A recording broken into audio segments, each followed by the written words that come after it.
Hello student, स्वागत है आपका एक और नए वीडियो में। आज हम जॉन ड्राइडेन की फेमस पोएम मैक फ्लेक्नो की समरी को अच्छी तरीके से समझ रहे हैं। इस पोएम में जॉन ड्राइडेन ने अपने एक राइवल पोएट के ऊपर कमेंट्री की है जिनका नाम था थॉमस शैडवेल। तो थॉमस शैडवेल जॉन ड्राइडेन के राइवल थे। उन दोनों के व्यूज एकदम ऑपोजिट थे एक दूसरे से और उनकी कई बार बहस हुई थी और इसीलिए जॉन ड्राइडेन ने एक मॉक सटायर उनके ऊपर लिख डाला। मॉक सटायर या मॉक हीरोइक सटायर एक ऐसी पोएम होती है जिसमें एक किसी भी इंसान का मजाक उड़ाया जाता है एकदम हीरोइक स्टाइल में। और जैसे कि हीरोज होते हैं या भगवान होते हैं, उनकी जो स्टोरीज होती हैं, उनके जो एपिक्स होते हैं, उन्हीं एपिक्स की तरह इन पोएम्स को लिखा जाता है जिनको मॉक हीरोइक सटायर कहा जाता है। तो चलिए अब हम लोग इस पोएम के इंट्रोडक्शन को देखते हैं और उसके बाद फिर समरी को स्टार्ट करते हैं।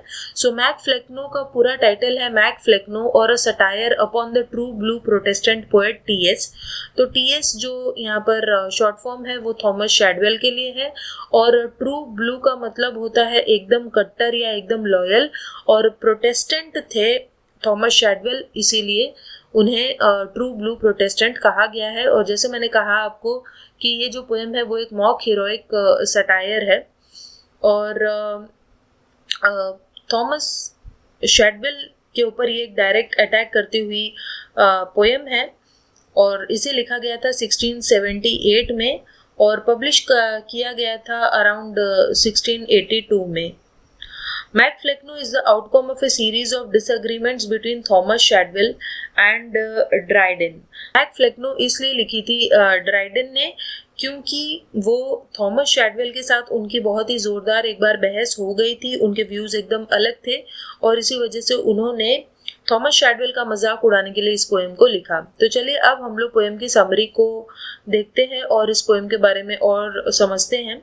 The poem's opening introduces us to Flecknoe an aged monarch ruling over the kingdom of nonsense. तो पोएम की शुरुआत होती है जहाँ पर हमें फ्लेक्नो को दिखाया जाता है जो कि एक बूढ़े होते हुए राजा हैं, मोनार्क है। मोनार्क का मतलब राजा, जो नॉनसेंस नाम के किंगडम में राज करते हैं, यानी उनका जो किंगडम है उसका नाम है नॉनसेंस। और वो डिसाइड करते हैं कि अब वो बहुत ज़्यादा बूढ़े हो गए हैं, इसलिए वो समय आ गया है कि वो अपना जो किंगडम है उसे अपने बेटों को सौंप दे। तो वो देखते हैं कि उनका जो एक बेटा है थॉमस शैडवेल, वही इस लायक है कि वो अपना किंगडम उसके हाथों में सौंपे क्योंकि वही सबसे ज़्यादा डल बेटा है उनका। सो थॉमस शैडवेल को इसीलिए वो चूज करते हैं क्योंकि वो बहुत ही ज़्यादा क्रिएटिव फुली डल हैं और लैक ऑफ इंटेलिजेंस है उनमें, यानी कि बिल्कुल भी दिमाग नहीं है। Other contenders retreat realising they can not compete with Shadwell in the race for worst poet. बाकी के जो कंटेंडर्स हैं और बाकी के जो लोग हैं वो पीछे हट जाते हैं क्योंकि वो समझ जाते हैं कि शैडवेल के साथ कोई कंपटीशन नहीं कर सकता डलनेस में, क्योंकि शैडवेल ही सबसे ज़्यादा बोरिंग और डल है और उसमें ज़रा भी दिमाग नहीं है। The poem then describes Augusta, the capital city of the realm Flecknoe rules.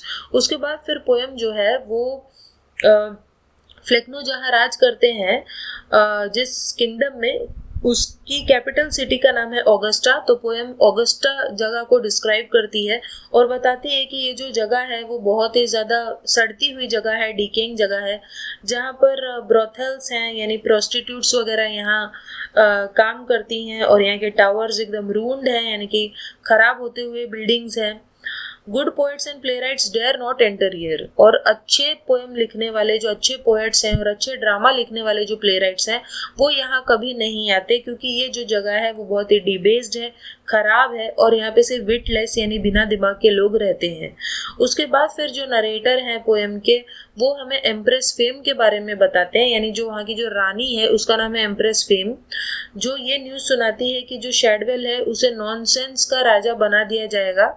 और इस चीज़ को देखने के लिए वहाँ बहुत ज़्यादा लोग आते हैं और शैडवेल अपने कोरोनेशन यानी जो मुकुट पहनाया जाता है उस सेरेमनी के लिए जब जाता है तो वो मैंगल्ड पोएट्स यानी कुछ पोएट्स के ऊपर बैठ कर जाता है और बहुत सारे इन्फीरियर राइटर्स यानी कि ख़राब लिखने वाले राइटर्स उसके साथ साथ जाते हैं।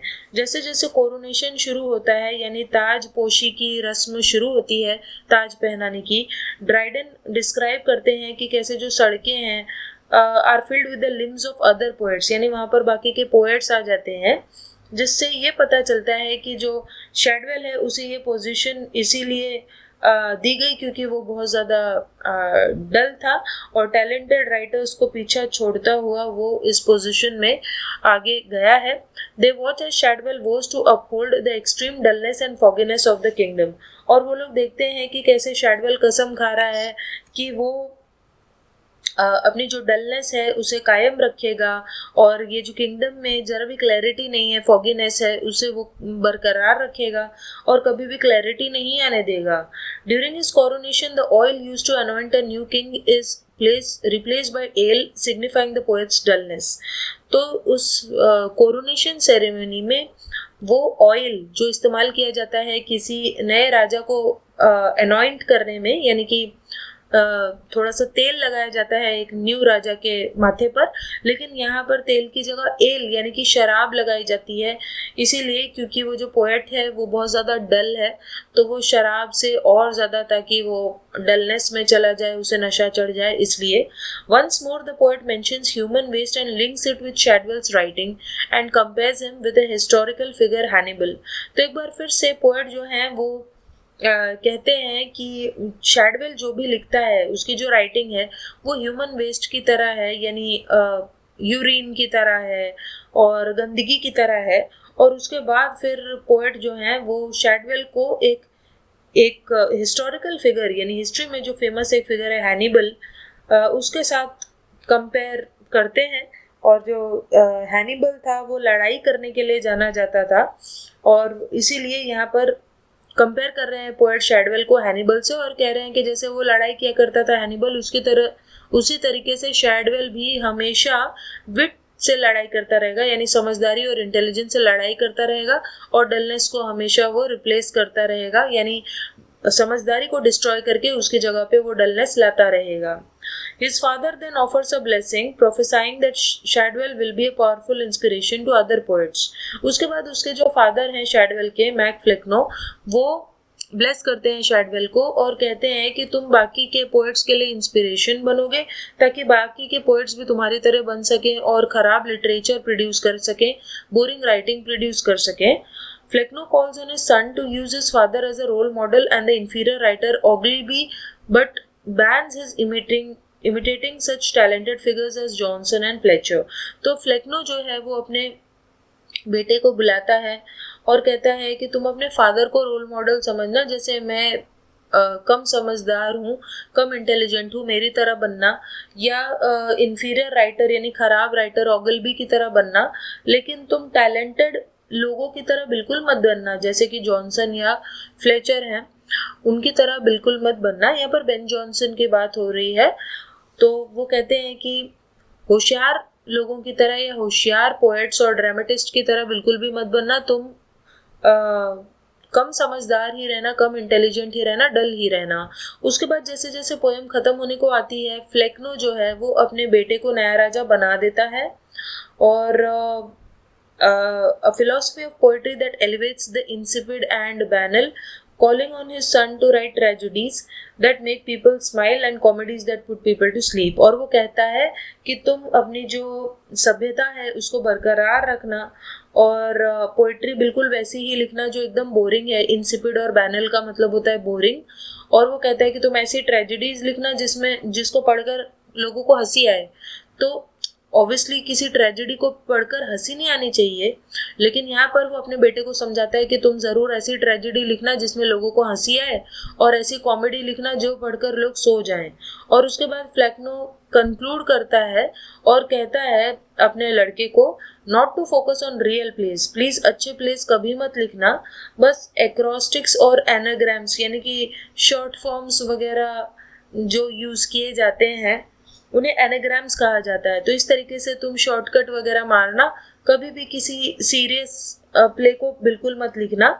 और जैसे जैसे वो अपने आखिरी शब्द कहता है मैक फ्लिकनो, उसके शब्द वहीं पर कट हो जाते हैं क्योंकि वो स्टेज के नीचे सिंक होने लगता है, वो नीचे नीचे जमीन के अंदर दफन होने लगता है, अंदर जाने लगता है, और उसके जो कपड़े हैं फिर वो उतर कर गिर कर शैडवेल के ऊपर गिर जाते हैं, यानी मैक फ्लिकनो के कपड़े शैडवेल के ऊपर गिर जाते हैं, जिससे ये पता चल जाता है कि अब शैडवेल पूरे तरीके से ऑफिशियली राजा बन गया है। और ये ठीक भी है, अप्रोप्रिएट भी है, क्योंकि जितने उसके फादर में टैलेंट था उससे ट्वाइस उसका डबल टैलेंट शैडवेल में है। यानी उसका फादर तो कुछ भी नहीं था शैडवेल के सामने, जितना उसका फादर था उसका भी डबल मूर्ख शैडवेल है, बेवकूफ है, और इसीलिए उसे ही राजा बनना चाहिए, ऐसा पोएट यहाँ पर बोलकर पोएम को कंक्लूड करते हैं। सो आई होप आपको ये समरी अच्छी तरीके से समझ में आई होगी। सो चलिए हम लोग मिलते हैं नेक्स्ट वीडियो में, तब तक के लिए बाय।